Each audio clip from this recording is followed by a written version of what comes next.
പുലിപ്പല്ല് കേസിൽ വേടനെതിരെ പ്രഥമ ദൃഷ്ട്യാ കുറ്റം നിലനിൽക്കില്ലെന്ന് കോടതി. പെരുമ്പാവൂർ CGM കോടതിയുടെ ഉത്തരവിലാണ് കുറ്റം നിലനിൽക്കില്ലെന്ന് വ്യക്തമാക്കിയിരിക്കുന്നത്.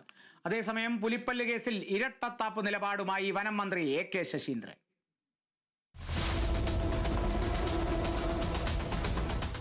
പെരുമ്പാവൂർ കോടതിയുടെ ജാമ്യ ഉത്തരവിലാണ് വേടനെതിരെ പ്രഥമ ദൃഷ്ട്യാ കുറ്റം നിലനിൽക്കില്ലെന്ന് വ്യക്തമാക്കിയിരിക്കുന്നത്. വേടന്റെ മാലയിലെ പുലിപ്പല്ല യഥാർത്ഥമാണോ എന്ന് കണ്ടെത്താനായിട്ടില്ല. പുലിപ്പല്ല വേടന് സമ്മാനമായി നൽകിയെന്ന് പറയുന്ന തമിഴ്നാട് സ്വദേശി രഞ്ജിത്ത് കുമ്പിടിയെ കണ്ടെത്താനുള്ള ശ്രമത്തിലാണ് അന്വേഷണ സംഘവും. വേടന്റെ കയ്യിൽ നിന്നും പിടിച്ചെടുത്ത പുലിപ്പല്ല ശാസ്ത്രീയ പരിശോധനയ്ക്ക് അയച്ചിട്ടുണ്ട്.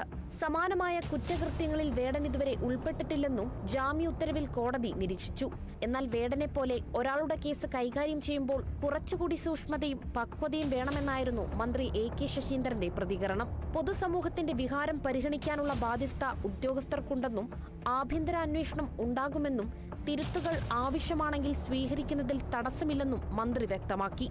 അതേസമയം വേടന്റെ അറസ്റ്റുമായി ബന്ധപ്പെട്ട് മന്ത്രിയുടെ ആദ്യ പ്രതികരണങ്ങൾ ഇങ്ങനെയായിരുന്നില്ല. അറസ്റ്റിനെ അനുകൂലിച്ചുകൊണ്ടുള്ള നിലപാടായിരുന്നു മന്ത്രി ആദ്യം സ്വീകരിച്ചത്. എന്നാൽ നിലവിലെ മന്ത്രിയുടെ നിലപാടുമാറ്റത്തിൽ കടുത്ത അതൃപ്തിയിലാണ് വനം വകുപ്പ് ഉദ്യോഗസ്ഥരും.